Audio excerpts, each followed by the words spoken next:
Mike Scharfenberg, Game Plan You today, and welcome to episode 23 of Interview with Influencers. And as always, thank you for spending part of your day with us. And if you're on the East Coast or anywhere out there, getting affected by the storm, stay safe, stay indoors, stay warm. But what better source of entertainment than we have today with our very, very special guest? So make sure you got your coffee ready, brewed up, a blanket, a pad, and a notepad, and a pen, and let's get rocking and rolling. And speaking of big time guests, we are pleased and honored to bring in a distinguished sport broadcaster. This gentleman had stints with not only the Chicago Cubs, the Arizona Diamondbacks, but also with a long-term stint with Fox Sports, working in the NFL, college football, including 3 national championship games, as well as most recently working with the Cincinnati Reds with Fox Sports Ohio. So without further ado, let's give a big virtual round of applause to Thom Brennaman. Thom, welcome. Hi, Michael. How are you today? I am doing absolutely fantastic. How about yourself? Doing great. Thank you. Well, thank you so much on behalf of the whole community for taking part and for joining us. And Sure. So excited to pick your brain and just get to dive into your career and experiences in the industry. And I know before we get started, I was just going through last night, just thinking back to some of the memories that I've had with you, right? One of the best parts of being a broadcaster is getting to share the experiences with all the fans. And I think on my end, being 12 years old with the Fiesta Bowl, with the Lateral and the Statue of Liberty, I mean, that one sticks out to me. Also the upset of Michigan with Appalachian State. I mean, that is just a classic update. I remember being 12 years old, and just the goosebumps that you get in moments like that is incredible. So I'm curious, before we dive into your background and your career, if you could, I know this might be difficult, like what is that one moment that stands out for you? Well, I think, you hit the nail on the head as far as one moment is concerned. I'm not sure there's ever been anything that I've had a chance to be a part of that was like the last, say, 7, 8, 9 minutes of that Fiesta Bowl game between Boise State and Oklahoma, just because of all the emotion, the swings back and forth of who was ahead, who was behind. Could Boise State, after getting out to a big lead, letting it slip away, did they have it in them to come back? The plays they ran at the end of the game, and then, of course, if you try to sell the story in Hollywood, no one would buy it, is when I believe his name was Ian Johnson, the running back, if I'm not mistaken, when he's with Chris Myers, our sideline reporter, right after the game, and he had scored the 2-point conversion on a Statue of Liberty play to win the game and beat Oklahoma. And he proposes to his girlfriend, right. The cheerleader, and you're thinking, you gotta be kidding me, and after the game, I'm looking at Chris, we were getting together afterwards, and I'm like, did you have any idea that was coming? He said, absolutely none. And so that was pretty incredible stuff. I forgot about that. Yeah. What an incredible story. It's like the cherry on top, right?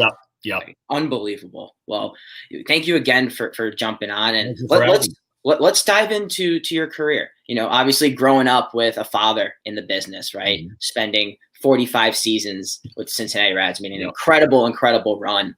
So when did you first decide that, sport broadcasting is where you wanted to go? And then walk us through, for those who don't know, walk us through your journey throughout the industry and your career.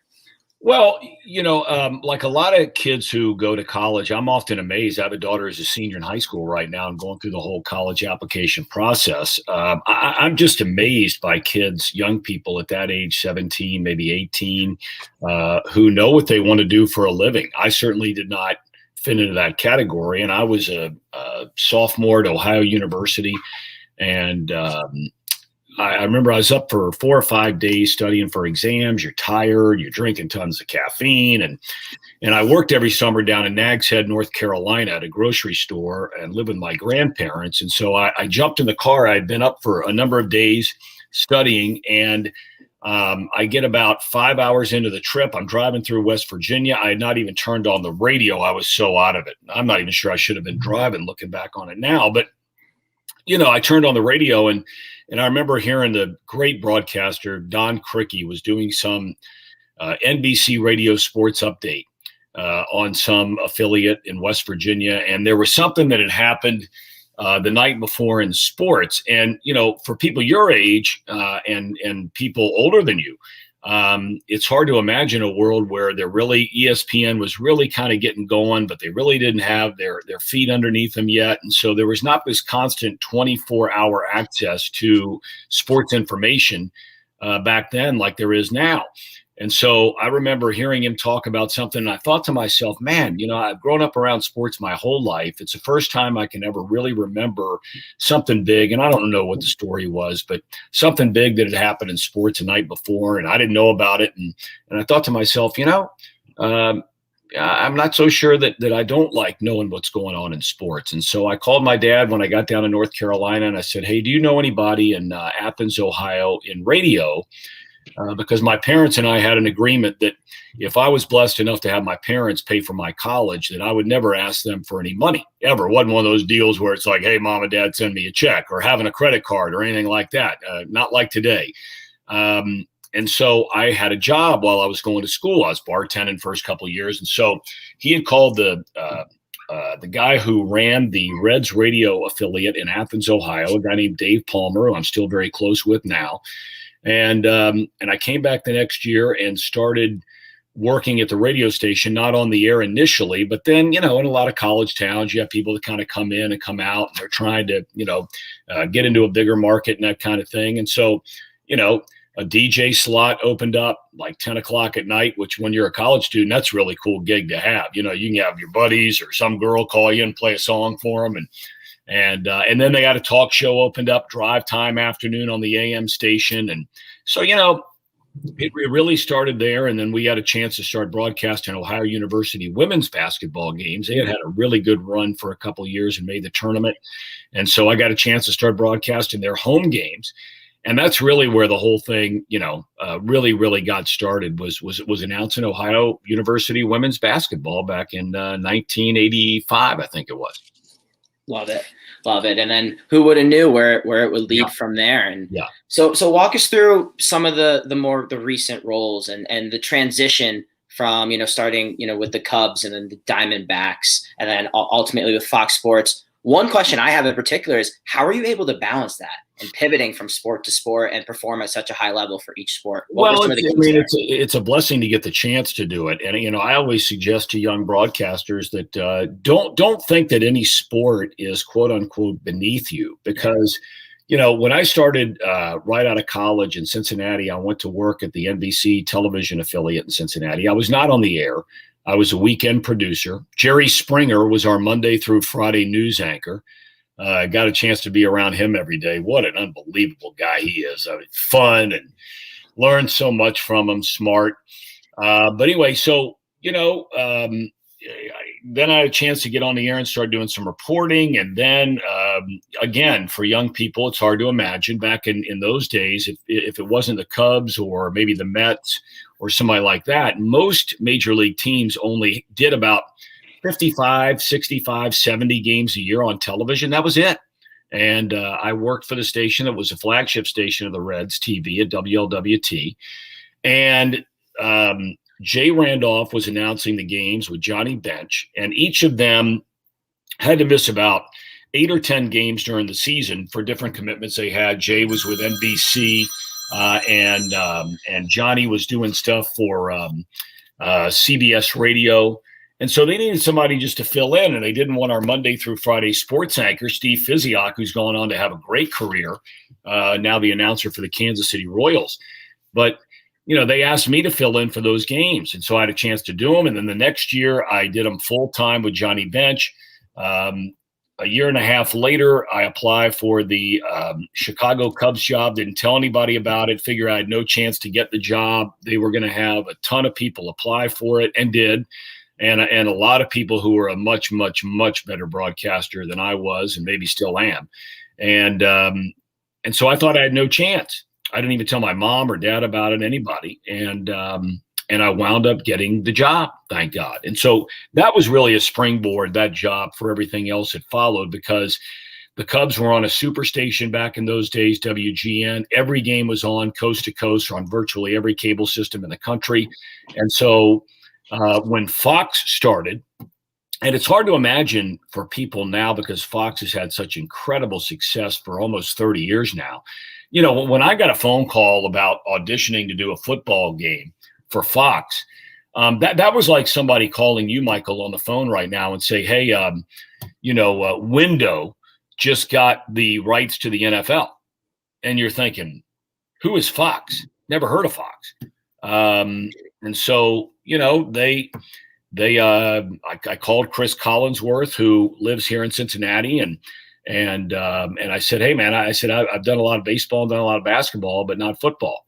Can I pick your brain on how to try to get ready for this audition? And so he kind of helped me through that, and then got hired and was there for the last 27 years doing the NFL. It's been an incredible journey and a very blessed young man, and maybe not so young man anymore.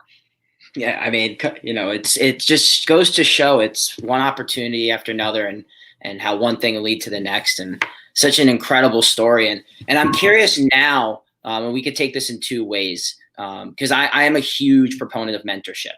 And you just hit on, being able to call Chris Collinsworth and pick his brain, and then obviously having a father in the industry, right? So can you speak to the importance of mentorship, and then some of the mentors that have played a role in your life and in your career, and how they've positively impacted you? Well, I mean, some of the people that have been an incredible mentor to me, you mentioned my dad, obviously, and having a chance to really pick his brain about anything and everything, because, I mean, not only has he done the Reds for 47 years until 2 years ago, but he did the NCAA Final Four for CBS Radio for almost 20 years. He announced in the ABA, announced Atlantic Coast Conference basketball games. He had pretty much done it all. But there's a guy named Tony Kiernan out there who was the general manager at Channel 5 in Cincinnati. And he hired me out of college and gave me a chance to get on the air. He was gruff and tough. I mean, Bobby Knight-like figure in the way he carried himself, the way he talked. I like those kind of guys. I know that's not so, politically correct in this day and age, but I really admire guys like that'll look you in the eye, and you may not like what you want, you may not tell you what you want to hear, but they'll tell it like they see it. And so, he certainly fits that bill. As they started to get older, and even in more recent years, Dick Stockton is a guy who's done it all. And he much like me, he very young, skyrockets to a pinnacle in his career. He's doing big events and all this kind of thing. And then all of a sudden, as time goes by, for one reason or another, he starts to maybe drop down the totem pole from where he was. And that started happening to me a little bit when we lost at Fox the rights to the BCS. And you mentioned I did 3 national championship games, and all of a sudden the ESPN, ABC got the rights, and so those disappeared. We had the rights to both league championship series in Major League Baseball, which I did for a dozen years. We lost the rights to one of those, so Joe Buck was going to do the only one we had.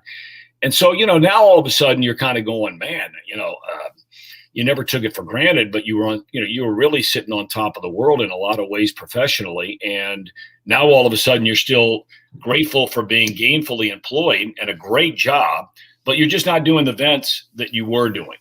And so, a guy like him to talk to was incredible. Dick Enberg, once he came back to baseball, forgive my dogs here, I apologize. Once he came back to baseball, getting a chance to get to know him, really, really special guy. And Lord knows we miss him because, man, you talk about all the announcers in the history of broadcasting. I'm not so sure as far as a well-rounded, top of his game on everything. Baseball when he did it, NFL when he did it, basketball when he did it, college and pro, tennis when he was doing Wimbledon every year, Olympic Games. And then in recent weeks, since, my career's kind of taken a turn the other way, Bob Costas has just been phenomenal in reaching out and being able to sort of pick his brain and share ideas with him. So I think it's very, very important that if you have a chance to give back, to not only young people, but I mean people who are currently in the business. I mean, if somebody asks me who's a broadcaster, could be a minor league broadcaster, could be a major league broadcaster, could be an NFL announcer, could be a network announcer. I'm happy to help them in any way, shape, or form. I love it. I love it. A couple of things that you hit on that I wanted to address. It's mentorship is not, a lot of times, and you are friends, but at the end of the day, like, they're here for your best interest. Yeah. Right. And like, I love what you said. They're going to tell you. You may not like to hear what they're going to tell you, but it's for your best interest. It's for, you have to be able to have the mindset of, how can I learn from this? Yep. How can I grow and get better? Right. Yep. So I love that you hit on that. And then I think nowadays with where we are with the pandemic, right? And, with the sport industry in particular, getting hit hard, especially for college students and for young professionals, there's a lot of adversity going on right now. And I know obviously you hit on it a little bit with your career in terms over the last year of adversity. So I would love to hear from your perspective, how do you view adversity? And then what are some things that you do to cope with it and then overcome it? Well, look, no, it doesn't matter who you are or what business you're in. It's not unique to sports broadcasting. It's just as human beings. I mean, all of us make mistakes every single day of our lives, multiple mistakes. And Lord knows I have made billions of them. Back in August, I used a homophobic slur. It was off the air. It wound up getting on the air. It's a word I've used before. It's not a word that I use regularly. In no form or fashion have I ever been a homophobe. But I said what I said. I think you have to, I've tried to, by the grace of God, to look it in the eye, to try to grow from it. I've probably spent in the last, whatever it is, 180 days, since it happened back in August. I've probably spent 45 or 50 of those days attending different LGBTQ groups or with individuals to try and learn more about the depth and the pain and the hurt that I caused by the word that I used. You have to live with it. And so, you really, at that point in time, you have two choices, I think, anyway. And I don't have all the answers on everything. I mean, Lord knows if I did, I wouldn't be in the situation I'm in now. But, you have to try to grow from it, learn from it. It sounds cliche and it sounds corny, but you have to try and right the wrong and try to make the world you live in a better place, because I certainly didn't do that with what I said. So that's what I've tried to do. I started a new company called Dialed In, which I'm looking to go out and speak to companies and corporations, student athletes, and college administrators, just about words we can use, whether they be the spoken word like I did, or, and I learned so much of this from my kids, a post on social media. I mean, it's mind-boggling some of the things that you can do to hurt yourself, to hurt your school, to hurt your company, to hurt your family, whatever it might be, in a social media post. I'm not so sure the worst four-letter word in the English language right now is not SEND, send. Because when you hit send, you own it.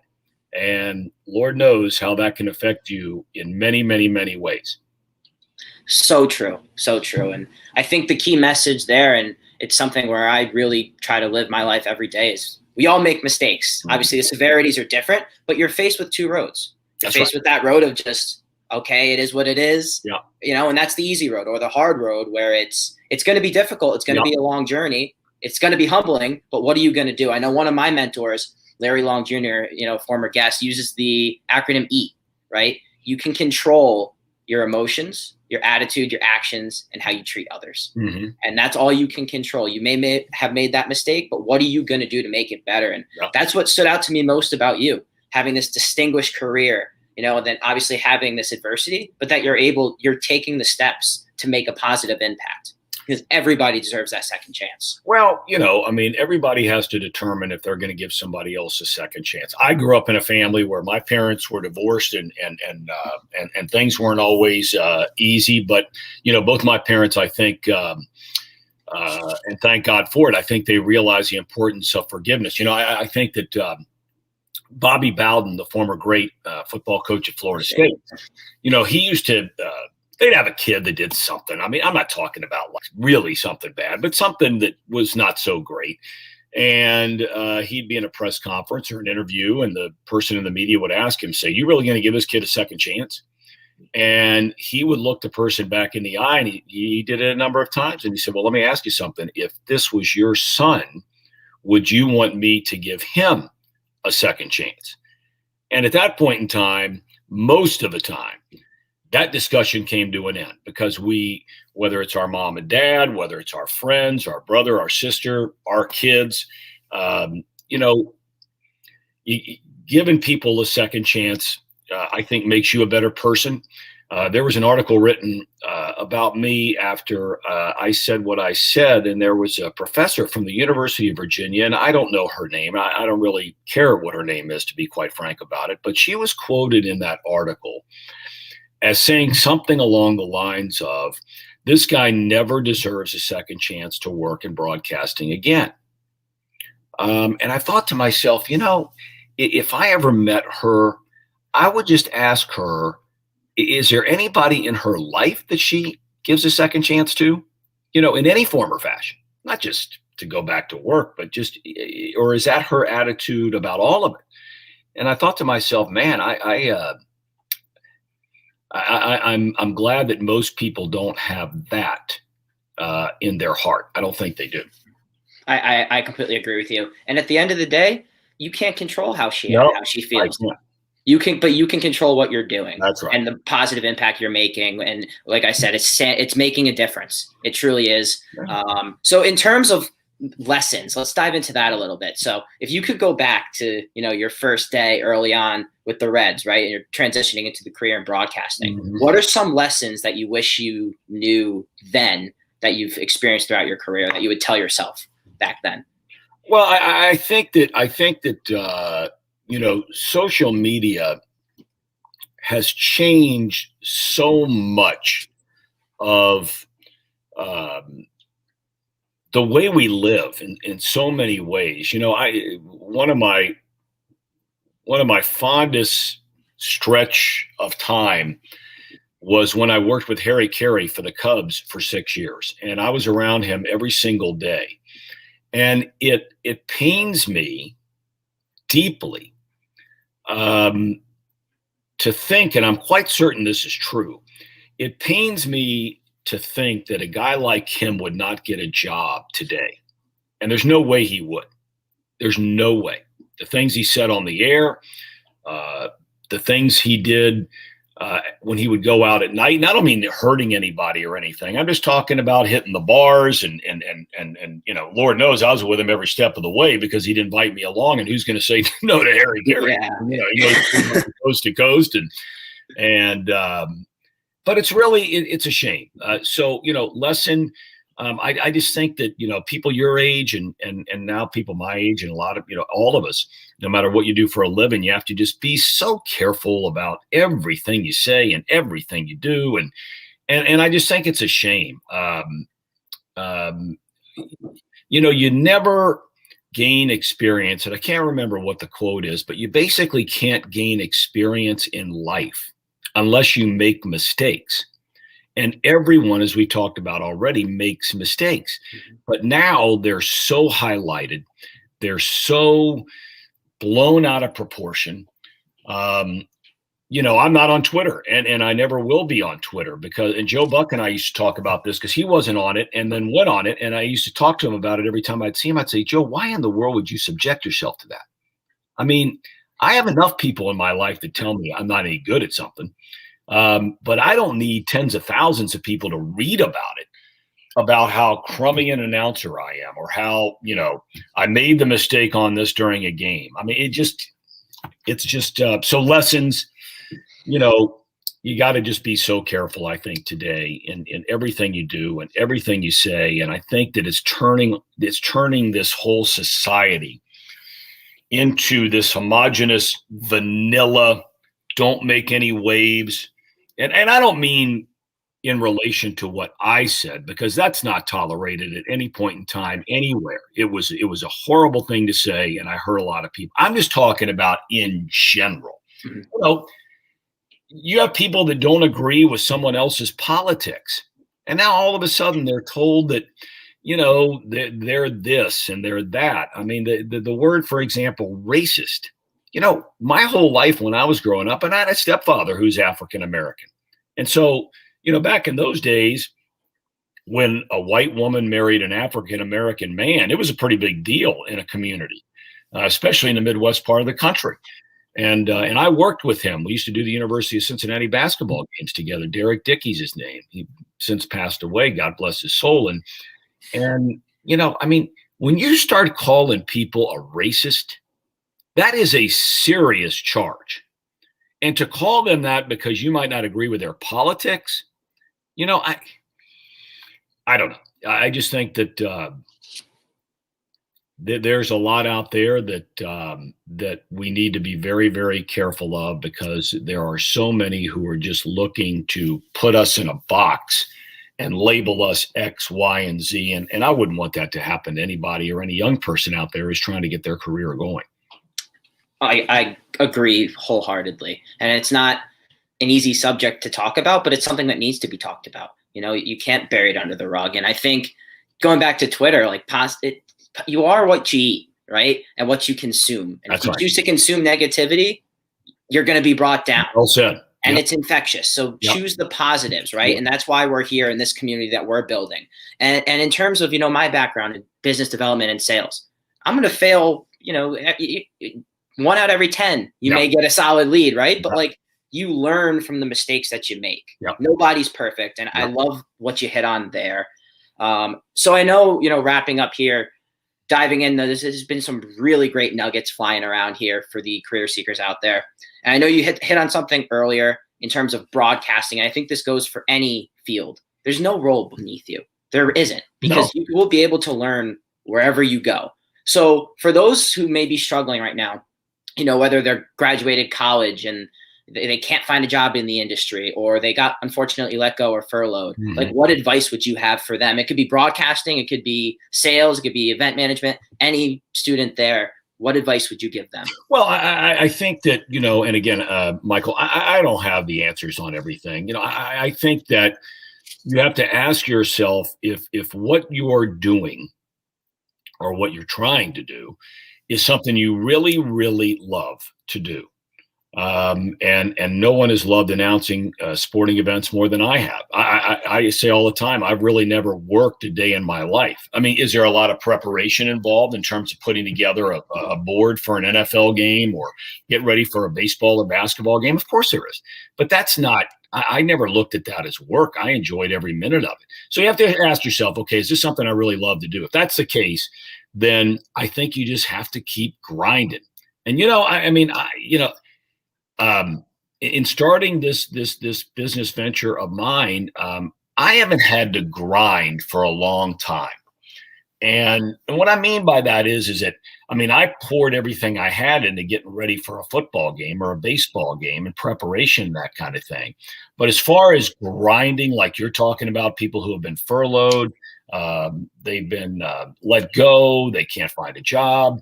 And I put myself in that category now, we are the ones that are trying to grind your way through it. Is this something you really believe in? Is it something you love to do? And if that's the case, then I would suggest don't give up the dream. In broadcasting, for example, I've talked to a lot of people who, and I think one of the big things for me, and I'm not endorsing this in any form or fashion, but I didn't get married until I was 37 years old. And so, the ability to make decisions, like when I left the Cubs at the end of the 95 season, I did not have another local baseball job, and I was 31 years old. But I didn't have a wife at home and we're struggling to make payments. I wasn't raising 2 kids like we have now. Now I'm raising 2 kids and I have 0 income. So, I've made money, a lot of money, but I still have 0 income and their dad doesn't have a job. So, sometimes you have to do what you have to do. And in broadcasting, if you're broadcasting minor league baseball games and now you have a wife and maybe a kid on the way or just had a kid, it might be tough to try and live on the $30,000 or $25,000 a year that they're paying you to broadcast single A baseball in Daytona Beach, Florida. So, you know what I mean? Yeah. So, those are the kinds of things that often come along that force you into making decisions. But if you are able to make them, and it's something you really want to do and you love to do, I always say, man, just continue to follow your dream and do everything you can to make it happen, and don't stop until somebody tells you to stop. It's like players who retire. And I can't remember who it was, but said to me a long time ago, they'll tell you when it's time to retire. Oh yeah. Oh, yeah. Right? They'll tell you. Oh yeah. 100%. 100%. Do what you do. If you find what you love to do, sacrifice. It's all about what are you willing to sacrifice to get there, and we're all dealt a bad hand, but how are you going to make the most of it? Yep. I love it. Fantastic way to end.